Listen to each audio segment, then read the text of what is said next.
Halo my friends, ketemu lagi di acara Tiger Talk di mana kita akan mengundang narasumber-narasumber hebat yang harapannya bisa memberikan insight buat my friends. Jadi hasil investasinya harusnya bisa lebih maksimal. Dan di episode kali ini kita akan mengundang seorang anak muda. Ya. Backgroundnya ini farmasi sebenarnya, tapi beliau ini suka dengan dunia investasi. Tadi sempat ngobrol-ngobrol panjang, ternyata pengetahuan tentang investasinya luar biasa. Jadi kita akan banyak ngulik, banyak cari tahu kira-kira investasi apa yang cocok, kira-kira hal apa yang menarik bisa kita gali dari narasumber kita. Dan sudah hadir David Wijaya. Halo semua. Selamat datang David. Hai, selamat datang Fat. Terima kasih udah datang ke Tiger Talk. Yes. Seperti biasa, Tiger Talk itu kita pasti akan cari tahu dari narasumber apa yang biasanya mereka kerjakan. Dan kita juga pengen tahu nih dari sisi investasi ini seperti apa. Okay. Sebelum kita ngomong masalah investasi, kan tadi saya baca bahwa David ini backgroundnya farmasi. Ya. Kok pindah? Oke. Wait, ini sebenarnya bukan pindah kan? Masih tetap farmasi, tapi mendalami investasi. Ya, betul. Oke, boleh cerita sedikit sebelum kita gali lebih dalam? Oke, ini kita bahas gua lu juga aman ya di sini ya. Oh, tenang aja. Aman ya, tenang aja. Oke, semuanya salam kenal. Gue David. Gue basically seorang apoteker, seorang farmasis juga, dan juga gue backgroundnya lebih banyak kalau misalnya kita bilang tadi bahas mengenai kesehatan, ya gue lebih banyak di sana. Tapi gue mulai kenal sama investasi itu dari kuliah, khususnya semester 2 ke semester 3 apalagi itu.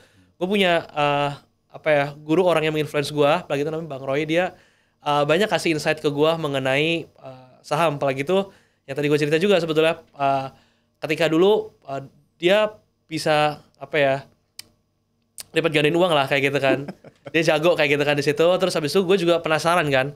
Dan akhirnya gue mulai ngulik tuh di situ pas lagi gue kuliah.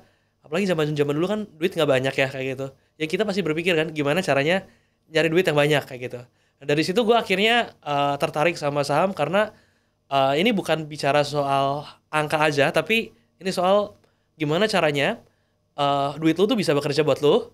Dan ini bukan bicara soal kayak lu harus seorang apoteker atau lu seorang perencanaan keuangan, lu harus jurusan keuangan, lu harus jurusan tertentu untuk lu bisa belajar keuangan, dan lu harus mulai berinvestasi ketika lu harus ambil course tertentu. Yang menurut gua siapapun profesinya, apapun itu, ya lu harus bisa dan ngerti mengenai keuangan itu sendiri. Jadi menjadi seorang profesional di tempat kerja atau jadi atlet atau ada artis atau apapun juga, ya itu nggak bisa dibandingkan dengan pekerjaan atau pengetahuan mengenai keuangan. Jadi apapun itu profesinya, kita juga harus ngerti soal uang.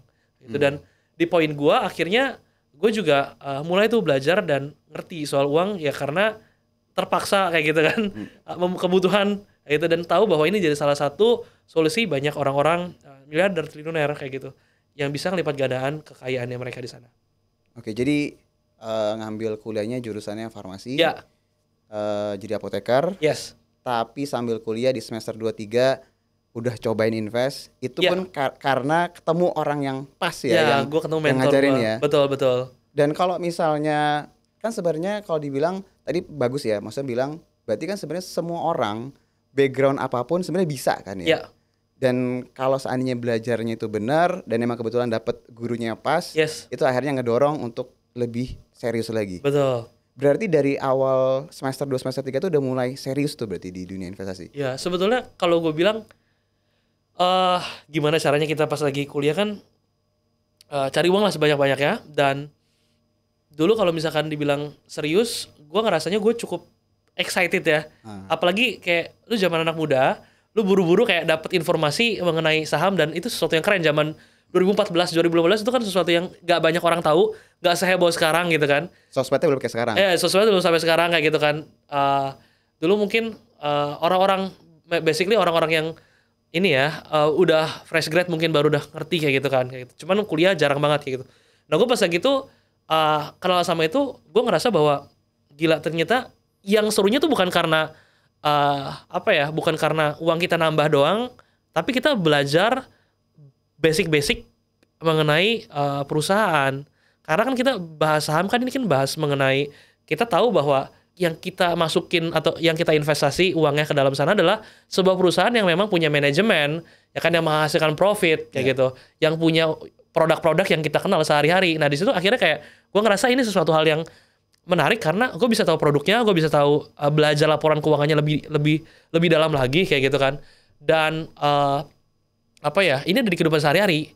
Dan kalau kita invest di perusahaan kan gue ngerasa bahwa apa ya, perusahaan ini kan terus berkembang ya kayak gitu.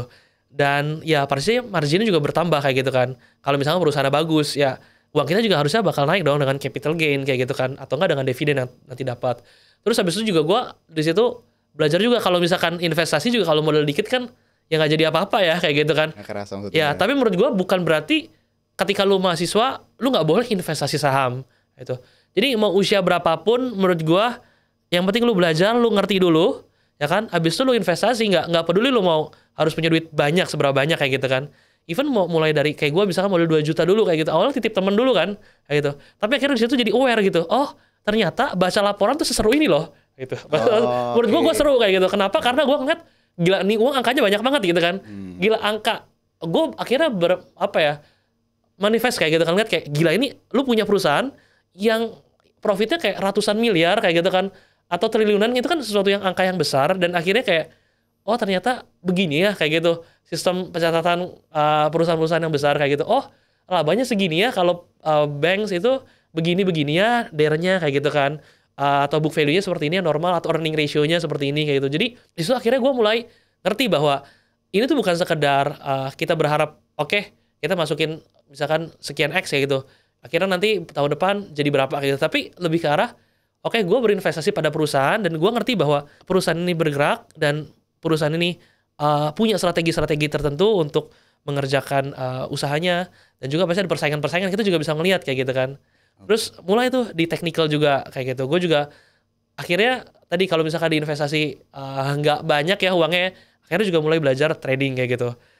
Belajar tuh mulai kayak gitu, ngelihat banyak indikator kan kayak gitu kan, ada aligator kayak gitu, apa namanya, analisis. Terus habis itu pakai, kalau misalkan sekarang kan lagi rame Fibonacci dan sebagainya juga ya kayak gitu. Lagi dulu kan pakai support resistance, terus habis itu MA-nya kayak gitu kan. MA mana nih yang terbaik kan, beberapa pasang MA 200 sekian kayak gitu kan. Ada osilator dan sebagainya kayak gitu. Semuanya apa namanya di-combine kan kayak gitu, dapetin ya sama kayak apoteker kan. Semuanya nggak ada yang ilmu saklek kayak tadi obat-obatan kayak gitu kan. Bisa jadi molekul A cocok sama si orang ini, molekul B cocok sama orang ini kayak gitu. Termasuk yang strategi tadi, even trading juga kayak gitu kan. Ada yang mungkin dia harus ngelihat apa namanya MA berapa dan sebagainya, terus abis itu dia ambil pakai volumenya kayak gitu kan, pakai foreign volume dan sebagainya. Ada juga yang mungkin gua nggak usah sampai se-complicated itu lah, pakai RSI dan sebagainya aja nih kayak gitu. Misalkan gue cukup pakai 3 juga bisa kayak gitu kan dan sebagainya. Jadi menurut gue itu yang akhirnya meramu, dan akhirnya kalau kita ngelakuin terus secara konsisten dan akhirnya dapetin feel-nya, ya kita akhirnya bisa dapetin celah-celah keuntungan di sana. Yang paling penting tadi tetap harus disiplin kayak gitu kan nantinya, ya disiplin dan manajemen resiko yang sehat nantinya, supaya nggak ruginya kelewatan kalau kalah. Jadi kan gini, kalau kita belajar saham itu selalu suka dibilangin kan, belilah perusahaan yang kita kenal, kita tahu produknya. Nah, karena seorang apoteker, apakah pertama kali saham tuh yang dibeli perusahaan farmasi atau bukan, David? Oke. Gue tuh sebetulnya gara-gara awalnya ya, gue beli itu SMDR ya. Samudra ya? Samudra Indonesia itu ya. Sekarang gue tuh harganya berapa, 250-an atau 200 berapa gitu ya per lembarnya. Basically gue tuh, dia basically pelayaran kan sama jasa lah. Logistik. Nah, gue awalnya gara-gara ikutan temen juga sih sebetulnya. Udah beli ini aja kayak gitu kan. Gue jujur aja gak ngerti sebetulnya itu apa. Jadi gue juga sama awal gue gak ngerti itu apa.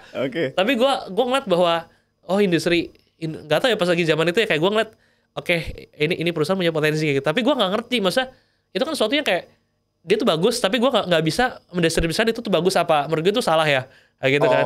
Jadi justifikasi karena ikut teman aja gitu maksudnya? Iya, ikut teman, terus habis itu ngelihat, tapi ngeliatnya secara kualitatif sebetulnya. Kayak, ini kayak bagus, ini berpotensi deh. Ini berkapalan begini kayak gitu. Gue ngeliat website-nya gini, kayak oke deh. Karena gue nggak tahu tuh kayak book value apa, debt equity ratio itu apa, dan sebagainya kayak gitu kan. ROI, ROA, kayak gitu. Cuma, masa nggak tahu itu tuh applicable di sini gitu loh.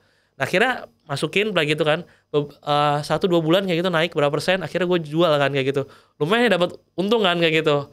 Kayaknya menarik, akhirnya buka Gampang sendiri ya, gampang kayaknya kayak gitu. Tapi kan ternyata kan lika-liku gue banyak kayak gitu.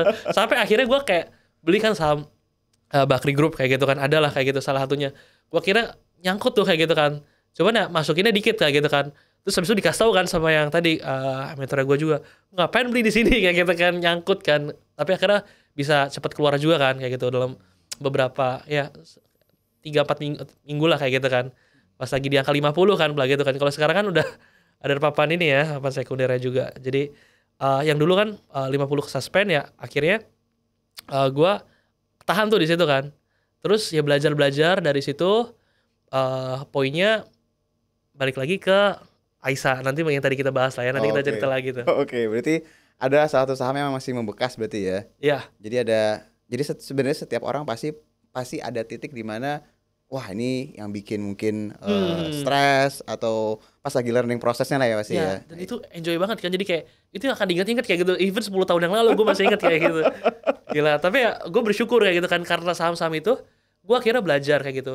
Even ya menurut gue rugi zaman segitu kan, maksud gue ya dibandingkan sama sekarang gak ada apa-apanya gitu kan. Tapi zaman dulu mungkin segitu lumayan ya kayak gitu kan, hilang beberapa juta kan kayak gila duit gue ini segini nih kayak gitu. Dan ya dibandingkan lu nunggu hilang ratusan juta atau puluhan juta kayak gitu kan, atau ratusan juta dan miliaran, lebih baik ya pas lagi masa-masa sekarang nih yang lu mungkin duitnya nggak banyak nih, lu belajar dulu kayak gitu kan. Gak usah kayak disangka gaya sama orang, kayak belajarnya bodo amat kayak gitu kan. Nanti kesalahan-kesalahan itu yang akhirnya membuat lu nggak melakukan kesalahan-kesalahan konyol lagi di masa mendatang kayak gitu. Dan itu yang gue alamin, dan gue bersyukur sama pengalaman-pengalaman dulu gitu kan, mantan-mantan emiten yang buat gue rugi gitu kan. Tapi gue bersyukur, dan ya bisa jadi di masa rugi itu ya di depannya kita nggak ada yang tahu juga kan, bisa jadi untung juga kayak gitu kan, selama manajemennya juga bagus. Berarti di awal-awal itu cukup mix ya berarti ya. Iya. Trading juga, invest juga. Iya betul. Terus awal-awal tadi cerita bahwa dapat informasi dari teman, terus ya kayaknya emang oke deh, yaudah beli. Ya. Sampai pada akhirnya nentuin yaudah deh, gua invest sendiri udah bisa lah gitu. Iya. Nah tadi kan sempat bilang ya, technical, fundamental segala macam, sampai akhirnya ketemu lah beberapa nama. Tadi sempat mention kan salah satu nama yang memang benar-benar membekas. Sampai akhirnya mungkin sampai sekarang masih kepake, karena emang kalau misalnya di saham itu kan kita suka ngerasa bahwa kita belajar dari buku, belajar dari kuliah lah, apapun lah itu. Yang paling susah itu kan sebenarnya psikologis ya. Karena kan psikologis itu kita tahu ketika kita udah ini rasanya loss nih kayak gini nih. Iya. Loss nih gara-gara apa, itulah jadi bahan pembelajarannya. Itu ceritain dong, itu gimana itu ceritanya? Gue tuh sebetulnya juga suka baca buku ya. Mungkin gue cerita sedikit bahwa ada yang namanya buku ini ya, Intelligent Investor ya, Benjamin Graham ya. Dan dia juga menyampaikan bahwa Mr. Market itu kan disebutin Mr. Market kan. Dia itu Mr. Market itu kan skizofrenia ya. Skizofrenia kan itu kan kalau kita bilang orang gila ya kayak gitu. One day kayak lu bisa ketawa-ketawa sendiri kan, tiba-tiba lu bisa sedih sendiri kayak gitu kan. Even lagi happy suasana lu bisa nangis. Dan ya tadi kayak itu uncontrollable gitu kan. Salah satu yang cara bisa kita keep it in, bisa kita jaga adalah ya tadi margin of safety, sama ya kita juga tahu bahwa yang kita invest ya benar-benar yang ibaratnya sama kayak ya kita pilih pasangan gitu kan, sama kayak Warren Buffett ketika dia beli saham mau berapa tahun, 3 tahun, 5 tahun, 10 tahun, ya hold forever, yang dia ngerasa bahwa ya nanti in the future juga ini bakal sustain kayak gitu kan lama. Jadi horizonnya kita harus tahu juga kan, horizonnya mau pendek, menengah atau jangka panjang kayak gitu. Nah tadi pertanyaannya tentang yang membekasnya itu kan. Nah kalau gue sendiri yang membekas di pengalaman investasinya itu sendiri, ketika mungkin di di 2020 juga cukup menarik ya kayak gitu kan. Pasti. Dapat peluang-peluang besar kayak gitu. Cuman yang menarik di kerugian-kerugian gue itu pas lagi gue dulu kuliah kan duit gak banyak ya kayak gitu. Kuliah kan kita harus pinter-pinter ya, kayak lu punya duit, lu mau trading berapa buat kehidupan lu, berapa buat investasi berapa kayak gitu. Nah, pas lagi itu ada momen di mana akhirnya kita coba masuk ke salah satu emiten. Tadi kan mungkin gue sebut ya Aisyah itu kan. Pas lagi gue masuk, ternyata ada masalah tuh di situ. Kerennya kan yang gue kenal Taro tadi kan, mungkin tadi disebut produk kayak gitu. Dia kan si TPS itu kan dia ngakuisisi brand Taro dari Unilever ya lagi zaman dulu ya. Kayak gitu. Dan ketika udah akuisisi, ternyata dia juga ambil akuisisi beras kayak gitu kan. Dulu 60% income-nya kalau nggak salah dari beras kayak gitu. Jadi it's good lah company kayak gitu kan.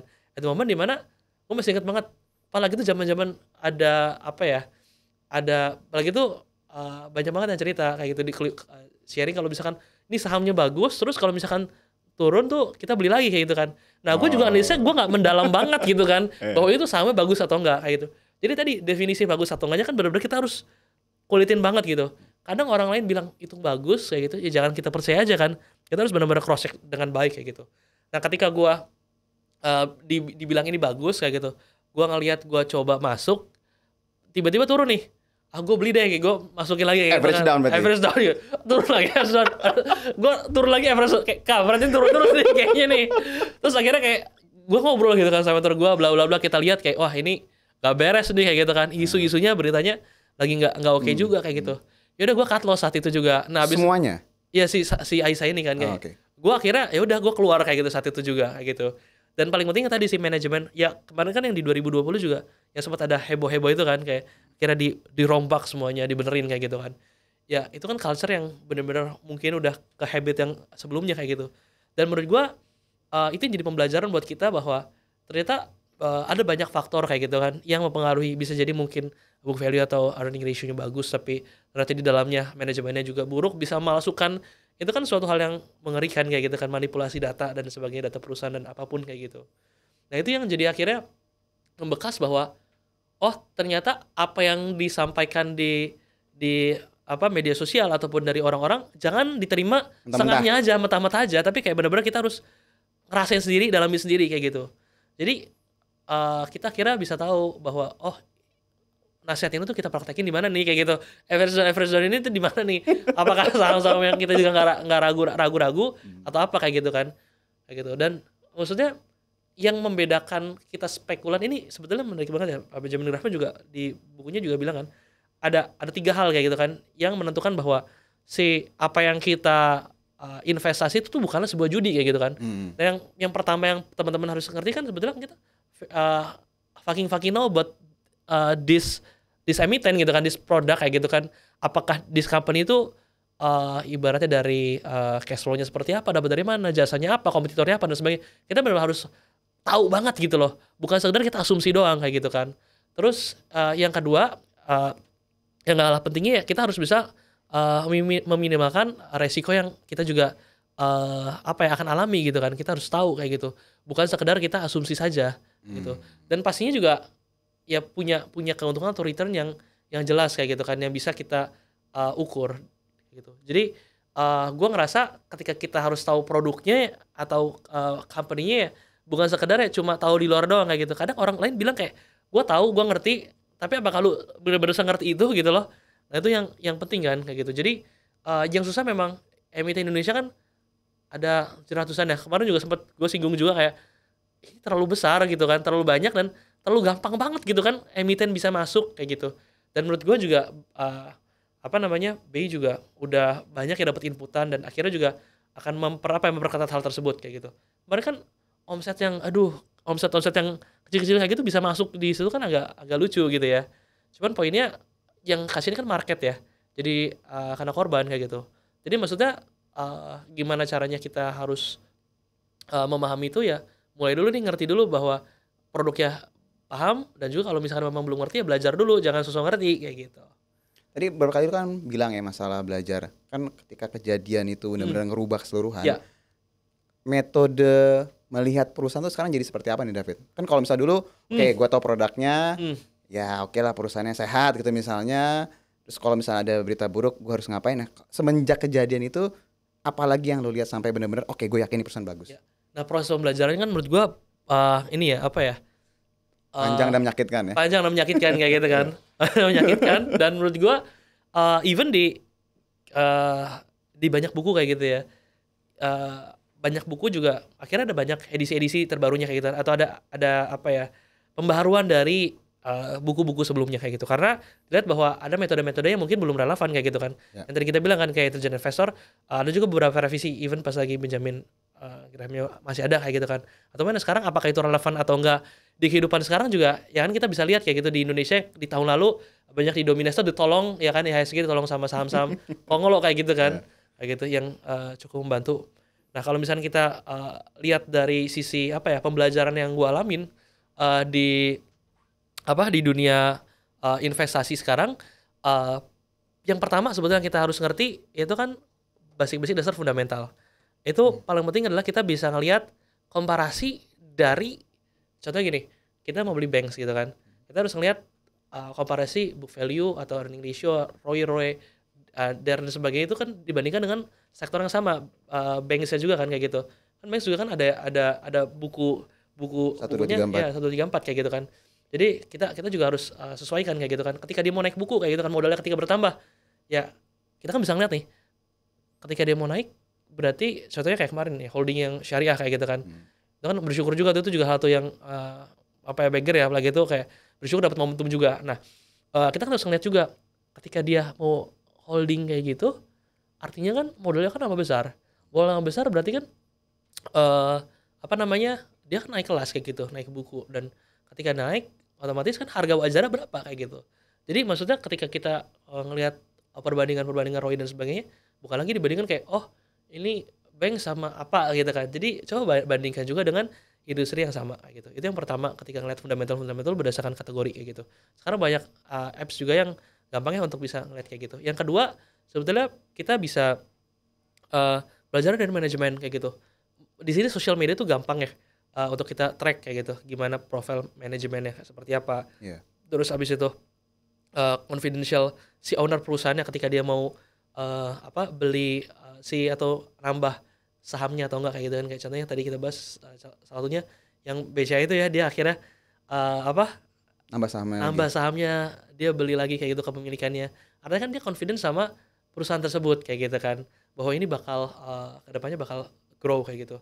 Terus yang ketiga nggak kalah penting sebetulnya, ketika tadi di manajemen, sebetulnya yang ketiga adalah faktor-faktor yang adjusted ke diri kita sendiri kayak gitu. Maksudnya kita kan bisa ngeliat tuh bahwa ini feelingnya kita ada beberapa parameter di tren makro ini yang kayaknya bakal mendukung nih kayak gitu. Kita kan bisa ngeliat ada komoditas kayak gitu kan, ada sektor-sektor tertentu yang akhirnya kira-kira ini tuh lagi happening atau enggak sih gitu. Nah, kita bisa follow the makronya kayak gitu untuk bisa mendapatkan momentum. Jadi sebetulnya yang ketiga ngeliat di momentumnya kan. Momentumnya dari makro dan faktor-faktor lainnya. Contohnya faktor-faktor lainnya ya tadi ketika pemilu misalkan kayak gitu. Ini yang di dalam sini tuh siapa aja nih kayak gitu kan yang bisa akhirnya berjuang kayak gitu, yang diuntungkan kayak gitu. Nah, gue lebih ngeliat ke sana kayak gitu kan. Jadi karena ada banyak hal-hal yang di poin satu yang fundamental dan sebagainya. At the point dia udah gak masuk akal nih, tapi kok bisa bisa terus naik nih kayak gitu. Earning ratio sama book value-nya udah ratusan nih, ini gila nih kayak gitu kan. Kan itu punya agenda khusus karena dia punya corporate action yang lain kayak gitu kan. Nah, itu dia memasukin ke indeks global kayak gitu kan. Contohnya kalau tadi misalkan kayak gitu kan, dia harus punya target tertentu kayak gitu kan, market cap sekian dan sebagainya kayak gitu. Akhirnya kalau sekarang kita lihat kan banyak saham-saham yang under value kayak gitu, yang blue chip under value banyak banget kayak gitu. Ini kan sesuatu yang jadi anomali dan jadi salah satu peluang juga sebetulnya. Kapan ini naik ya? Ini kan pertanyaan yang akhirnya kita sama-sama cari tahu bareng kayak gitu kan. Tapi ya tadi balik lagi, ketika kita udah tahu bahwa ini murah dan kita punya margin of safety yang baik ya, sekalinya kita bisa ngitung kayak gitu kan. Ketika kita mau sejatuh apapun juga ya mungkin nggak akan sampai jatuh tergeletak gitu kan. Ya tinggal kita butuh waktu untuk sabar aja gitu kan. Ya, kayak ini bakal naik kayak gitu. Jadi yang jadi parameter adalah gimana tadi mengontrol emosinya. Mungkin pertanyaan sebelumnya juga, poin adalah teman kita kan sabar ya, belajar psikologis untuk lebih sabar. Dan itu menurutku susah ya. Jadi ketika kita mau sabar adalah ketika kita tahu bahwa horizonnya kita tuh sejauh apa kan, kayak gitu. Kalau kita cuma pakai uang panas dan akhirnya kita pakai buat besok bayar uang kuliah gitu kan, ataupun buat bayar cicilan rumah kayak gitu, ya itu kelabakan, kita nggak akan sabar gitu. Pasar merah kita udah stres gitu kan. Betul. Pusing kayak gitu. Tapi kalau kita tahu bahwa gue taruh ini horizon gue mungkin 3-5 tahun lagi misalkan kayak, atau sekian kayak gitu, kita kan lebih tenang kayak gitu. Jadi menurut gue ketenangan akan sesuatu hal tuh bukan karena kita punya uang yang banyak kayak gitu. Kita nggak takut kita bisa tenang tuh karena kita tahu bahwa, karena kita udah tahu dan kita udah belajar gitu sesuatu, dan even kalaupun ada resiko yang terjadi, kita tuh udah tahu bahwa itu akan terjadi dan ya manajemen resikonya kita udah punya kayak gitu. Jadi bukan lagi takut karena sesuatu yang kita tahu kayak gitu. Karena menurut gua kalau lu tahu sesuatu, lu nggak mungkin takut kayak gitu, ya nggak sih? Iya, benar. Berarti sebelum gua ke pertanyaan yang lain ya, ini pas kita lagi syuting ini nih, my friends ya, ini IHSG itu lagi turun, Iya. dalam. mungkin sekarang gue nggak tahu ya, mungkin sekarang 2, sekian% lah ya. Blue chipsnya juga turunnya juga lumayan besar. Betul. Buat seorang David, sekarang tuh waktunya beli, apa tunggu dulu, apa nanti aja, Oke. apa mendingan gue tutup laptop gue nggak usah ngeliat, gimana? Oke, yang pertama ini sebetulnya jawaban yang menurut gue ya, ini dikembalikan ke masing-masing individu ya kayak gitu. Kalau misalkan lu seorang ada yang konservatif, ada yang moderate, ada yang agresif gitu kan. Kalau memang lu high risk kayak gitu, high return, dan lu apa ya, lu melihat ini kan sebetulnya ada banyak banget instrumen investasi yang kita bisa pilih. Baik ada emas, ada stok, ada ada bonds kayak gitu kan, dan deposito dan sebagainya kayak gitu. Jadi kalau kita bahas mengenai saham kayak gitu kan ya, HSG, ini kan kalau saham itu ada yang bilang tergolongnya high risk gitu kan. Kalau gue mungkin yang blue chip itu tergolongnya moderate lah ya. Kalau yang high risk itu yang non blue chip lah kayak gitu. Cuma maksud gue kalau misalkan agak konservatif ya silakan kalian sesuai dengan appetite kalian kayak gitu. Jangan maksakan kayak gitu kan. Ya kalau memang mau di sana silakan kayak gitu. Kalian bisa ngukur kan sendiri kayak kira-kira berapa nih yang cocok buat kalian seperti apa kayak gitu. Cuman kalau misalkan bahas IHSG kayak gitu menurut gue ya untuk kondisi sekarang ini kan terjadinya cukup anomali ya. Minggu-minggu berbulan-bulan Iya, kan ya. Nah sebetulnya apapun yang terjadi kayak gitu di pasar, kita kan udah ngalamin banyak banget krisis ya kayak gitu. Dari 98 kayak gitu. Dari 2008 kayak gitu, 2018 dan 2020 kayak gitu. Ini kan semua kan punya masing-masing punya siklus, dan pastinya di setiap siklus itu sama kayak season ya, musim ya. Pastinya ada waktu-waktu di mana itu bakal rainbow lagi gitu kan. Nah, jadi menurut gua kalau misalkan kita horizonnya jangka panjang dan kita punya dana yang cukup, menurut gua kita bisa mulai cicil nih sekarang kayak gitu. Apakah all in atau enggak? Ya tadi mungkin sekarang kan masih penurunan yang cukup tajam ya. Kita belum tahu nih secara kan kita kalau mau lihat kita momentumnya seperti apa karena naik atau enggak juga kita lihat dari teknikalnya ya. Apakah kita masuk saat ini atau enggak kayak gitu kan. Tapi poinnya ya sekarang kalau teman-teman mau mulai invest ya silakan aja mulai Bertahap. cicil aja kayak gitu secara bertahap.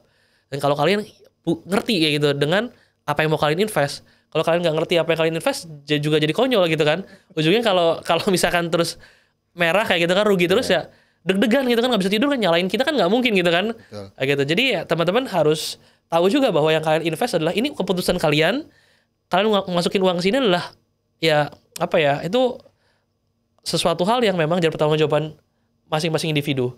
Dan tadi mau apapun itu instrumen ya kalian harus tahu banget gitu produknya, dan jangan sampai tadi nyala-nyala orang kalau misalkan kalian nggak tahu. Tapi kalau gue bilang ini ya momen yang baik ya, mungkin bingung kali ya banyak-banyak ya mungkin bingung kita milih karena banyak banget saham-saham yang akhirnya murah gitu, yang lagi benar-benar terdiskon yang nggak pernah terjadi sebelumnya kayak gitu kan, kinerjanya baik kayak gitu, tapi bisa terdiskon seperti ini kan, ini jadi momentum kayak gitu. Tapi apakah kita mau borong semuanya atau enggak ya tadi balikin ke teman-teman. Kalau gue sih ya bertahap aja kayak gitu. Uang kita bisa masukin pelan-pelan kayak gitu. Oke. Sebelum kita lanjut ngobrol masalah investasi lagi, gue pengen balik lagi ke masalah background lu yang sebenarnya. Berarti sebenarnya sekarang lu masih sibuk nggak dengan dunia farmasi atau emang udah lu tinggalkan, udah fokus di investasi aja atau dua-duanya jalan paralel? Oke, menurut gue gini, gue nggak mau juga sih ngelepas keduanya kayak gitu. Karena lu sehat, lu belajar kesehatan itu sesuatu hal yang juga krusial kayak gitu. Itu menurut gua sesuatu yang hal yang primer ya. Kesehatan itu sesuatu primer. Apalagi market kayak gini ya, tetap sehat berarti kan. Iya, betul. Dan kalau misalkan lu sehat tapi lu gak punya uang juga itu sesuatu yang berat kayak gitu. Lu punya uang tapi lu gak sehat juga sama hal yang berat kan. Jadi menurut gua memilih untuk gua sehat, gua ngerti kayak gitu mengenai kefarmasian, dan juga gua ngerti mengenai keuangan kayak gitu. Jadi gue tetap in di duanya kayak gitu kan. Dan kalau misalkan gue bahas mengenai kesehatan, kefarmasian kayak gitu kan, bedanya apoteker mungkin ini sedikit ya buat teman-teman yang nggak tahu ya apoteker sama dokter ya. Gue seorang apoteker kayak gitu. Jadi farmasi gue di ITB, gue ambil 4 tahun S1. Jadi profesi itu 1 tahun. 5 tahun lah. Dokter kan sama lah kayak 6 tahun gitu, 3,5 mungkin 3 tahun mungkin belajar. Misalnya kan koas dan sebagainya gitu. Nah, selama proses itu bedanya dokter itu dia bisa mendiagnosis, sedangkan apoteker tuh tidak bisa mendiagnosis. Apoteker tuh bagiannya tuh ketika dokter sudah mendiagnosis dan memberikan resep, akhirnya apoteker menyiapkan obatnya ya kan. Kemudian juga bisa merekomendasikan atau mensuggest obat yang lain yang sesuai dengan kondisi pasien tersebut kayak gitu. Jadi bisa ibaratnya apoteker tuh yang fucking obat the drug kayak gitu kan, si obatnya kayak gitu. Kalau si dokter kan lebih ke diagnosis itu kayak gitu. Dan di luar negeri ya justru profesi ini kan keduanya jalan bareng kayak gitu kan. Apoteker juga punya peranan penting di obat kayak gitu kan. Nggak cuma perbekalan atau manajerial doang sebetulnya, tapi juga klinisnya kayak gitu kan. Karena efek obat dalam tubuh kan itu sesuatu hal yang besar imbasnya. Ya impact-nya besar. Dan itu semakin di sini personalize kayak gitu. Bisa jadi yang tadi gua bilang di awal, obat satu bisa jadi mungkin dokter kayak ya udah ini obatnya ini. Tapi kan yang mantau si pasien ini kan mungkin secara berkala kan apotekernya kayak gitu. Bisa jadi ada ketidakcocokan, efek samping kayak gitu kan, yang tidak diinginkan kayak gitu ke pasien, yang akhirnya mungkin mengganggu. Nah itu bisa diganti juga kayak gitu. Jadi menurut gua keduanya gua gak akan mau tinggalkan juga kayak gitu. Dan keduanya juga sama kayak even gua ambil license perencanaan keuangan juga sama apoteker juga sama. Keduanya juga harus dijagain gitu kan. Harus ikutan ngambil kayak satuan kredit pembelajaran gitu setiap tahunnya. Terus perpanjang juga kayak gitu. Kalau apoteker setiap 5 tahun sekali juga kayak gitu. Jadi kalau mau konsultasi kayak gitu, gue masih bisa kayak gitu kan. Mau rekomendasi obat-obatan gue juga bisa kayak gitu. Macam-macam obatnya gue bisa. Berarti sekarang paralel ya? Ya paralel dua profesi. Jadi kalau tadi kan lu bilang masalah apoteker itu kan mungkin ini koreksi kalau gue salah ya. Ada di kepala gue tuh adalah kita meracik obat, mempersiapkan obatnya, terus komposisinya. Dan gue juga baru tahu ternyata kalau misalnya dokter bilang, oke, David sakit ini kasih obatnya si A gitu. Gue sebagai apoteker gue akan meracik ya, tapi gue harus tahu juga David ini sensitif nggak ya sama yang ini. Alergi atau iya, kalau bahan ini dia nggak bisa, dia harus ganti bahan ini sampai obat A yang cocok buat seorang David. Nah, kalau ngelihat dari kerjaan itu semua, apakah lu masih punya waktu untuk kayak ibaratnya teknisnya gitu loh, ngeracik obatnya masih kah atau itu ya udah yang penting gue ada lisensinya aja gitu atau gimana sekarang? Sebetulnya kan pekerjaan apoteker ini banyak ya. Jadi nggak cuma meracik obat kayak gitu. Jadi apoteker tuh ada banyak bidangnya kayak gitu. Kalau dokter kan identiknya ya udah di rumah sakit gitu kan, di klinik kayak gitu. Betul. Apoteker tuh banyak banget. Mungkin teman-teman kalau misalkan tahu di pabrik kayak gitu kan, mereka juga mulai ngeracik atau quality assurance kayak gitu kan, QA, QC, quality control kayak gitu. Di sana itu juga memastikan kayak gitu kan gimana pabrik itu bisa tetap mempunyai kualitas yang baik kayak gitu kan ketika memproduksi obat. Terus R&D kayak gitu kan, research and development-nya gimana memastikan bahwa ada riset pengujian obat-obat ini supaya dia juga punya efek yang sesuai gitu kan yang diinginkan di dalam tubuh kayak gitu. Terus abis itu lebih ke arah pembuatan komposisi formulasi obat-obatan ketika udah jadi pabrik, terus habis itu nanti juga didistribusiin kayak gitu kan. Harus ada yang penanggung jawabnya juga di penyimpanan obat kan itu sesuatu hal yang beda juga kayak gitu. Terus habis itu sampai nanti ada tim marketing kayak gitu kan. Tim marketing ya dia membantu memasarkan obat dan sebagainya kayak gitu, strateginya, business development kayak gitu. Jadi sampai akhirnya katakan pasien kerja di apotek ataupun di rumah sakit kayak gitu kan, profesi di sana ya memberikan obat, terus habis itu memberikan konseling kepada pasien kayak gitu kan terkait obat tersebut. Jadi menurut gua pekerjaan itu ada banyak kayak gitu. Tinggal kita mau di mana kayak gitu kan. Cuman kalau misalkan untuk waktu dan sebagainya kayak gitu, menurut gua sebagai seorang pribadi yang lu juga nggak bisa melupain finance ya, menurut gua pembelajaran itu kita tuh selalu pasti ada waktu kok kalau misalnya kita mau ngeluangin gitu. Ya nggak sih, kayak semua tuh balik lagi ke prioritas. Kalau kita berhubungan sama duit lagi ya. Iya, apalagi berhubungan sama duit kayak gitu. Lu dapat duit dimanapun, ya lu harus bisa masukin di di instrumen investasi yang sesuai appetite lu gitu, sesuai dengan preferensi lu. Ya game juga beda kan, kayak mungkin dulu pas kuliah mungkin cuma sejuta 2 juta kayak gitu kan. Ketika punya puluhan juta, ratusan juta atau miliaran itu kan beda kayak gitu kan. Jadi kita juga lebih masukinnya komposisinya juga akan komposisinya lebih stabil gitu kan. Mau di yang di blue chipnya berapa kayak gitu kan. Yang di cyclical berapa kayak gitu, komoditas berapa dan sebagainya. Kita juga akhirnya lebih safe ataupun lebih wise kayak gitu. Dan menurut gua ada banyak banget instrumen investasi yang kita nggak perlu ragu atau tutup mata juga kita bisa gitu kan. Ketika kita simpan dengan jangka panjang, balik lagi horizon waktunya itu. Dan kalau kita tahu ini ke depannya bakal bagus dan juga even ini turun misalkan sekarang kayak gitu, tapi 5 tahun lagi atau 2 tahun 3 tahun lagi itu going well, apa yang kita harus khawatir, apa yang kita harus takut? Justru ada momen di mana kita bisa masukin lagi lebih banyak kayak gitu. Contohnya 2020 kalau kita lihat kan, Ya. itu kan suatu yang momentum banget gitu. Semua orang melihat ini kejatuhan kayak gitu kan. Cuman kita harus lihat kacamata yang berbeda kayak gitu. Ini jadi sesuatu yang peluang kayak gitu. Orang yang karena siklus itu kan berulang dan orang-orang kaya baru itu tuh muncul tuh karena ada siklus kayak gitu. Contohnya ada kerusuhan kayak gitu kan, atau enggak ada di sebuah kerajaan itu ibaratnya tiba-tiba rajanya lengser. Wah itu kan di bawah kan rame itu kayak gitu kan. Ada orang bilang itu kekacauan gitu, tapi ada orang-orang yang memanfaatkan ini peluang, dia akan melihat kayak gitu. Gimana caranya gue bisa jadi raja nih? Atau gue minimal jadi asistennya raja kayak gitu. Mungkin awal dia pelayan kayak gitu biasa atau bukan siapa-siapa kayak gitu. Artinya akan ada orang-orang yang naik kayak gitu, akan ada orang-orang yang turun. Setiap kali ada reset di dunia kayak gitu kan. Nah, peluangnya gimana caranya kita melihat tombol reset itu dinyalain gitu. Nah, kayak kemarin kayak gitu. Setiap tombol reset ini kan pasti berulang kayak gitu. Tujuannya kan banyak kayak gitu ya. Untuk reset banyak hal kayak gitu. Nah, ketika mulai itu terjadi, ya kita siapin momentum itu kayak gitu. Jangan saya malah ikutan kita reset juga jadi nol gitu kan.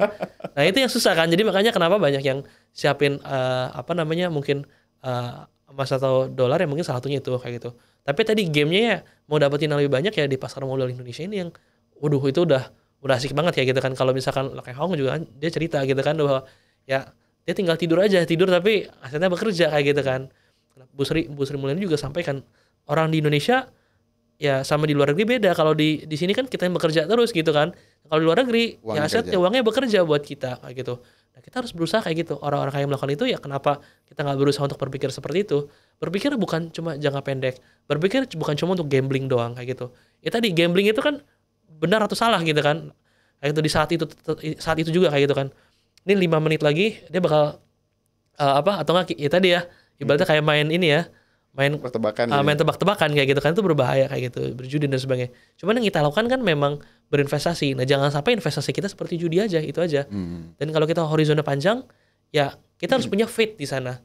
Benar-benar punya keyakinan di sana bahwa yang kita pilih adalah sesuatu yang memang kita hold kayak gitu selamanya. Berarti sebenarnya boleh gue bilang ilmu meracik obat lo kepake buat meracik portfolio ya. Memilih obat-obatan juga masih pakai ya. Karena itu bersifat kayak seni ya menurut gue ya. Betul. Boleh tahu nggak dengan David yang sekarang komposisi portfolio lo tuh seperti apa sih? Maksudnya lo terserah sih lo mau bilang gue sekian persen invest, sekian persen trading atau mungkin sekian persen blue chips. Ya sektornya ini boleh tahu nggak sih? Gue tuh sebetulnya juga ada di kripto juga kan sebetulnya. Gue kemarin karena momentum juga gue cukup lagi mungkin sekitar di atas 50%, ya 55 lah sampai 60 itu kripto, sisanya mungkin 30 itu ada di saham ya kayak gitu. Saham, terus 10-nya di lain-lain lah kayak gitu. Lebih banyak di cash sih sebetulnya, dolar dan sebagainya kayak gitu. 30-nya lagi tadi komposisinya blue chipnya ada saham-saham yang kalau kita bisa bilang investasi dulu ya, investasi sama trading ya. Trading mungkin di angka 20% lah kayak gitu kan. Lalu urusannya buat investasi. Dan investasinya mungkin gue banyak masukin kalau sekarang ya lebih banyak kita cari yang cukup aman dulu ya kayak gitu. Wait, definisi aman tuh yang gimana? Aman tuh aman tuh kalau misalkan gue bilang yang di moderate ya. Moderate tuh lebih banyak di blue chipnya kayak gitu. Oh, yang ke perbankan gitu-gitu berarti ya? Ya, yang beberapa yang memang dia cukup aman lah untuk hadapin ketidakpastian saat ini kayak gitu. Jadi kalaupun turun ya nggak segila-gila itu juga kayak gitu. Tapi ya karena bersyukur ya kita juga udah simpen nabur nabur yang lama kayak gitu kan. Jadi sekarang ya mau turun segini juga tetap untungan kita kayak gitu. Tinggal kita punya faith aja dan kita siap-siap nambah lagi aja kayak gitu. Jadi untuk nambah yang high risk ya kita pelan-pelan aja kayak gitu. High risk tuh ya dalam artian yang non blue chip ya kayak gitu. Nggak, karena gue dengar tadi alokasi portfolio ada di instrumen yang lain, gue bisa bilang bahwa profil resiko itu sebenarnya agak moderat ke agresif sebenarnya. Atau dua itulah pokoknya. Jadi sometimes lu bisa agak moderat, kadang-kadang tapi lu juga orangnya agresif juga. Gue tahun lalu gue cukup agresif, tapi yang sekarang gue lagi mulai agak coba moderatin kayak gitu. Jadi karena menurut gue kita juga harus ngeliat portofolio kita kan mau seperti apa. Jadi kayak gue selalu rebalancing sih sebetulnya, kayak setiap tahun gue bakal review kayak gitu. Awal tahun ini kayak gue nge-review kan 2025 tuh outlooknya seperti apa sih kayak gitu dan sebagainya kayak gitu. Jadi ya itu yang harus kita lakuin kan gitu. Jadi ketika lo ngerasa wah ini kayak udah nggak oke nih, lo lepas. Jadi lo rebalancing setiap tahun berarti gitu ya. Dari rebalancing itu kan kalau kita punya, menurut gua yang kita punya faith itu kan ya ada beberapa tertentu ya. Cuma ada beberapa yang kita juga udah memilih bahwa ini kayaknya kita bisa taruh mungkin untuk 3 tahun kayak gitu. Atau sekian tahun. Ketika udah saat itu waktunya untuk kita melepaskan, ya kita harus berani melepaskan kayak gitu kan. Dan kita coba ya tadi merebalance lagi kayak gitu. Dan kita harus berani sebetulnya untuk ya tadi kalau misalkan emang tiba-tiba ada fraud yang kita, ya tadi black swan itu kan banyak ya. Yep. Ya jadi black swan itu kan sesuatu hal ketidakpastian yang bisa terjadi. Betul. Kapanpun juga. Kayak gitu kan. Ada kalau misalkan di bukunya ada black swan, ada gray swan gitu kan. Ada white swan. Jadi angsa abu-abu juga ada kayak gitu kan, yang samar-samar kayak gitu kan. Yang black swan ini kan yang mengerikan kayak gitu. Contohnya kayak tadi pandemi Covid kayak gitu kan. Yang di 2020 ini kan suatu yang black swan sendiri. Nah, even di emiten juga mungkin kita bisa jadi ada angsa hitam yang kita nggak pernah muncul kayak gitu kan di situ, yang kita harus sama-sama ketika kita tahu itu ya kita harus mulai hati-hati. Dan yang menarik adalah sekarang tuh kan zaman AI dan semuanya tuh udah mulai lebih cepat kayak gitu. Betul. Bener-bener fucking fast gitu kan. Dan poinnya saat ini lah yang kita harus pikirin, siapa yang bisa cepat adapt di situ, beradaptasi di situ. Kalau misalnya nggak beradaptasi bisa mati kayak gitu kan. Setuju. Nah, itu kita juga harus ngeliat nih, mana company-company yang memang udah mulai bisa kesana kayak gitu, mana perusahaan-perusahaan yang memang ketinggalan juga di situ kayak gitu. Yang idealis yang nggak mau berubah, dia pasti akan susah. Bakal terus kayak gitu. Jadi ya tadi makanya itu bakal tombol reset itu bakal akan sering dipencet kayak gitu kan. Makanya kita harus benar-benar lebih siap lagi sekarang kayak gitu kan. Jadi agak ngeri dibanding kita nggak ngerti ya, agak-agak moderate nih. Kayak gitu kan di masa-masa sekarang juga agak-agak sedikit sana. Oke, gue mau main games. Oke. Tapi sebelum kita main games, gue cuma mau satu pertanyaan terakhir aja, penutup Oke. dari gue. Semua orang pasti akan ngalamin fase stres ya. Yes. Market turun, portfolio turun. Pokoknya ngelihat portfolio itu nggak enak ya mata. Untuk seorang David sendiri, lu ngapain ketika gitu? Oke. Even kita tahu bahwa ini bakal turun pun, kita mungkin pasti punya perasaan yang gak enak ya. Betul. Kayak gitu. Gue Psikologis setuju. pasti keganggu pasti. Gue setuju. Bohong kalau bilang gak keganggu. Yeah. Even kita pasti akan ada ngerasa kayak anjir kayak ini Tahu gitu. Iya, merah gitu kan kayak gitu kan. Kalau gitu saya jual kemarin. Iya, misalkan kayak gitu kan. Pasti akan ada momen kayak gitu. Yeah. Cuman kalau gue lebih banyak apa ya, olahraga kayak gitu. Jadi olahraga itu main bulu tangkis kayak gue suka kayak gitu kan, atau enggak baca buku kayak gitu. Karena ketika kita ada kondisi nggak jernih pikirannya, kita justru akan lebih mempersulit atau memperburuk keputusan investasi kita. Betul. Atau memperburuk ya di mana kita bekerja nantinya kayak gitu kan. Malah jadinya nggak fokus, ataupun malah jadi nanti ujung-ujungnya parah portfolionya malah. Iya, membuat hal-hal yang bodoh yang sebetulnya kita nggak pengen kayak gitu. Karena kan dalam berinvestasi bukan hanya kita menginginkan uang itu berlipat lebih besar kayak gitu kan. Gamenya kan sebetulnya di investasi kita pengen uangnya lebih besar. Tapi juga game yang paling penting, gak kalah penting adalah menjaga ya dengan manajemen risiko itu, menjaga supaya kita nggak mengalami kerugian yang panjang kayak gitu kan. Salah satu game supaya kita nggak mengalami kerugian yang panjang adalah jangan sering-sering memencet tombol buy and sell gitu kan. Jangan sering-sering mencet tombol itu gitu. Lepas gitu kan. Dibanding kita panik, ya udah kita olahraga aja. Stresnya rilis kayak gitu kan. Main happy-happy. Banyak baca hal buku yang bermanfaat kayak gitu kan. Datang komunitas-komunitas yang lain, nongkrong kayak gitu kan, ngobrol-ngobrol yang lain kayak gitu. Belajar hal baru, karena menurut gua ketika kita belajar hal baru, ketika kita melepaskan jenuh dengan kita olahraga, ya itu akan membawa perspektif baru, membawa hal-hal yang akhirnya segar lagi di kepala kita kayak gitu. Oke, kita cukup sedih-sedihnya kayak gitu. Kita lihat peluang ini apa yang bisa kita lihat gitu. Karena menurut gue gini, di setiap ada hal buruk kayak gitu, orang yang cerdas, orang yang pintar adalah dia bisa ngeliat peluang di setiap hal buruk kayak gitu. Jadi menurut gue buat siapapun juga yang di sini lagi ngeliat kayak gila, ini lagi mungkin momen-momen buruk kayak gitu kan. Justru ini jadi momen-momen yang baik buat orang-orang tertentu yang melihat peluang itu gitu. Justru ketika orang takut ya tadi gitu kan, be greedy gitu loh. Tapi ketika orang-orang rakus gitu, greedy kayak gitu, takut gitu. Itu yang harus kita lakukan. Dan itu istilah itu menurut gue susah dilakuin, tapi ya memang harusnya seperti itu gitu. Dan harus terbiasa sama itu. Itu sih yang gue rasa penting buat kita semua tahu. Oke. Thank you banget David. Yes. Sebelum kita selesai, gue ada games. Oke. Games sebenarnya pertanyaan lu jawab cepat aja. Oke. Ada 5 pertanyaan. Oke. Pertama, meracik obat atau meracik portfolio? Meracik portofolio. Scalping atau swing? Scalping. Oke. Blue chip atau second liner? Second liner. Oke. Lebih besar marginnya. Profit kecil tapi rutin atau profit besar tapi jarang? Profit kecil tapi rutin. Chart pattern atau indikator? Chart pattern. Oke. Oke, terima Thank kasih you. David untuk hari ini. Thank my you, thank friends. you. Kita banyak dapat insight ya. Jadi satu hal tadi yang Ya. benar-benar gua sadar banget adalah satu, semua orang bisa. Background lu apapun Ya. lu bisa asalkan lu mau belajar. Ya.